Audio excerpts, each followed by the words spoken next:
It wasn't manufactured in Detroit. And so the guy who would be buying it with UAW union wages doesn't have the money to buy it. So you might keep China's cars out by doing that, but they're not going to be able to buy any other cars either. You got to give people jobs.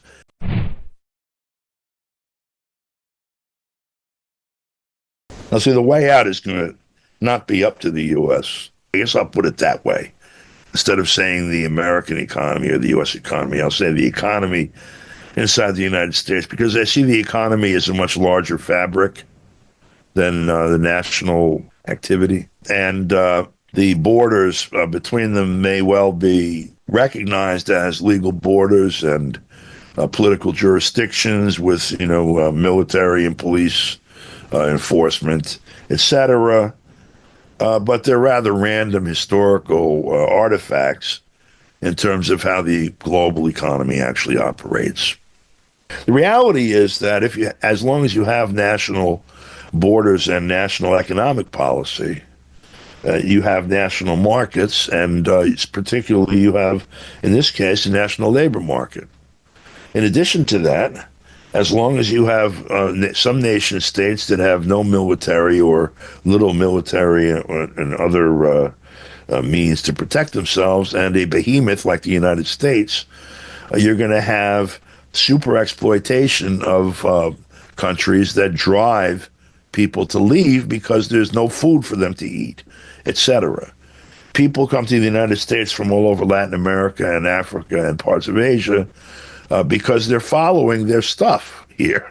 The global construct, the empire, whatever terminology you prefer, has a flow of goods and services out of the countries that they call the global south into the metropole, into the United States. You have to do the same thing with tariffs. There were factories in the United States across the board, beginning with when the Europeans came here, more or less, and beginning with the creation of factories. Henry Ford was here, right? People like that. There was a massive manufacturing center, one of the engines of the victory of World War II, although it's not acknowledged here that China was one also. In the post-war period, and particularly beginning after the normalization of relations with the U.S. and China, and some other things that were done at that same time with the U.S., there began to be an outflow of manufacturing facilities, jobs, etc., out of the United States. A lot of it ended up in or around China, and elsewhere too, by the way. And one of the two most competitive things, I think, were low labor costs, relatively speaking. China wanted these factories. They needed the factories to help develop the country. Here you had strong unions that had secured rights that the government wouldn't secure for them. But the owners of the factories did not want to have to deal with workers here on par. They preferred to deal with China's government. So politicians here offer as a solution to the problem an equalization of price because of the labor differential, supposed labor differential, and tariffs would be the solution to that in their view. What they haven't taken into account, which is fundamental, is that if the tariff price is what the item, say an automobile, would go for manufactured in the United States, with the cost of the regulatory environment and of the higher cost of labor, if that's what it is, whatever, factored in. But if this is what it would cost if this car were manufactured in Detroit, you're leaving something out. It wasn't manufactured in Detroit, and so the guy who would be buying it with UAW union wages doesn't have the money to buy it. So you might keep China's cars out by doing that, but they're not going to be able to buy any other cars either. You got to give people jobs. You have to start the economy organically. Now, I don't know, do tariffs fit into an overall scheme? Not just some political rhetoric and to bash China or to favor, GM over, some Chinese automobile manufacturer, whatever.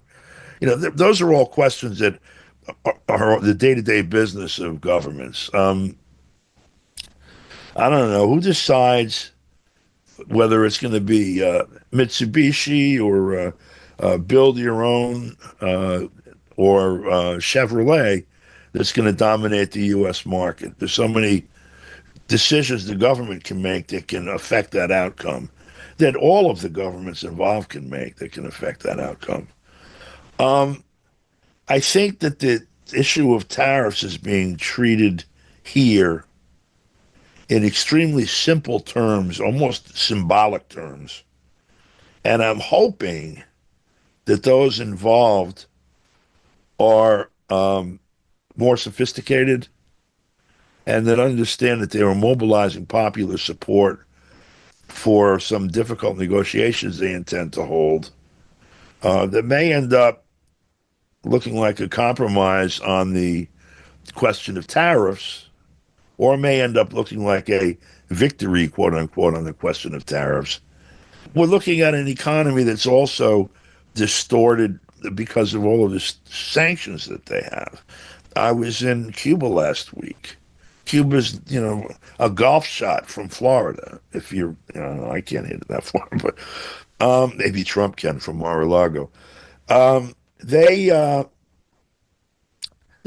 12 million people living there that would buy 12 million people's worth of stuff on a daily basis from the United States. Can't sell them anything. Can't sell them toilet seats. We can't sell them anything. It's ridiculous, these political decisions. And, these people are all supposed to be free trade advocates and all of this. It's the most restrictive, fascistic, in terms of fascism has economics to it. This is the state intervening on behalf of private interests in the economy. That's fascist economics. And like the others, it is highly inefficient. It creates more contradictions than it resolves.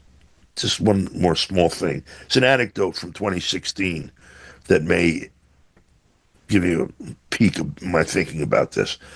I was asked to go to Washington, D.C. after Trump was elected to have a meeting with Corey Lewandowski, who was one of the campaign organizers for 2016 Trump.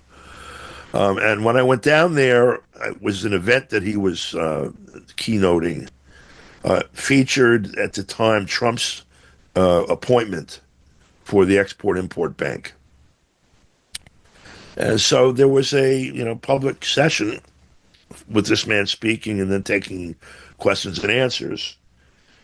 We're in a world where China can go from place to place, Latin America, Africa, wherever, come into a country and say, I see in this region here, you have people, 2 million, 5, whatever people, they lack electrical grid, sanitary sewers, housing, roads, all the infrastructure.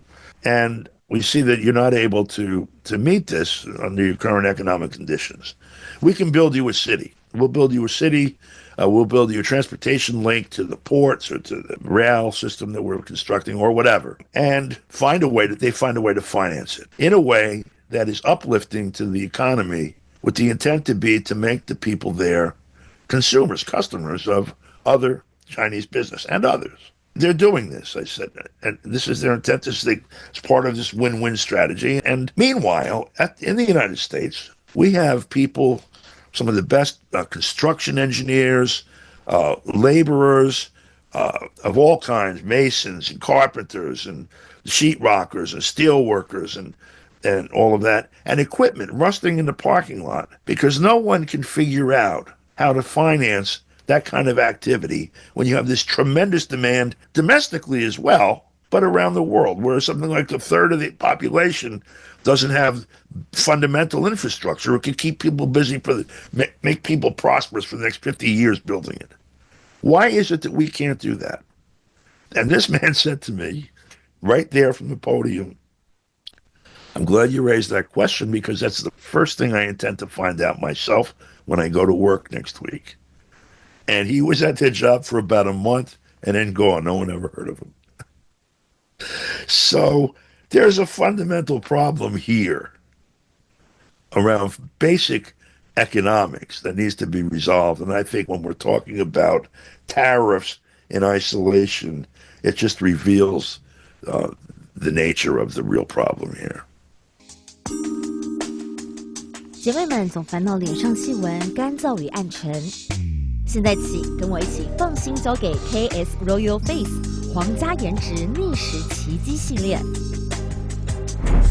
KS Royal Face 皇家颜值逆时奇迹系列，它添加5种 EGF， 专门防止肌肤老化，强化皮肤修复，增加肌肤弹性水嫩，轻松抚平皱纹，换回青春自信。